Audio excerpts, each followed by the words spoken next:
অনুষ্ঠান তাদেরকে নিয়ে সেই সম্মানিত আমার সহকর্মী সাংবাদিক কিমি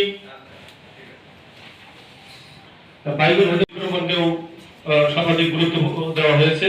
সরকার মেয়ে 2026 সাল থেকে সমাজসেবা বিভাগ, জেলা প্রশাসন ও স্থানীয় জনপ্রতিনিধিদের মাধ্যমে সম্ভাব্য শুরু হচ্ছে।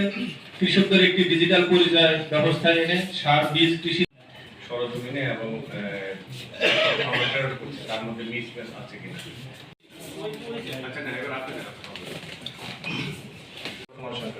জলবায়ু পরিবর্তনের প্রভাব মোকাবিলায় এবং পরিবেশের ভারসাম্য রক্ষাকে খাল, ভোলাগাড়া খাল ও হরিপুর রত্নাহার খাল খালের নির্বাচনের ইশতেহারে ঘোষিত বিভিন্ন কর্মসূচির বাস্তবায়ন কার্যক্রম পেয়েছেন 343 জন।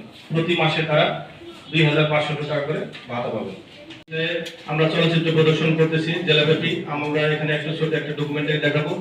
এই কৃষক কার্ড শুরু হয়নি, তবে আমরা কৃষি সম্প্রসারণ এবং জেলা প্রশাসন যার মাধ্যমে প্রাথমিকভাবে ওই দিন 14টি উপজেলা ও এলাকার 37,567 ঘাট প্রেক্ষাপটে আমি আপনাদেরকে একটা লিফলেট দিয়েছি। তারপরে আমি সংক্ষিপ্ত আকারে একটু অসাধ্য ব্যস্ততার মাঝেও আজকে স্যার আপনারা টাইম দিয়ে দেখেছেন যে 12টা 40 মিনিট।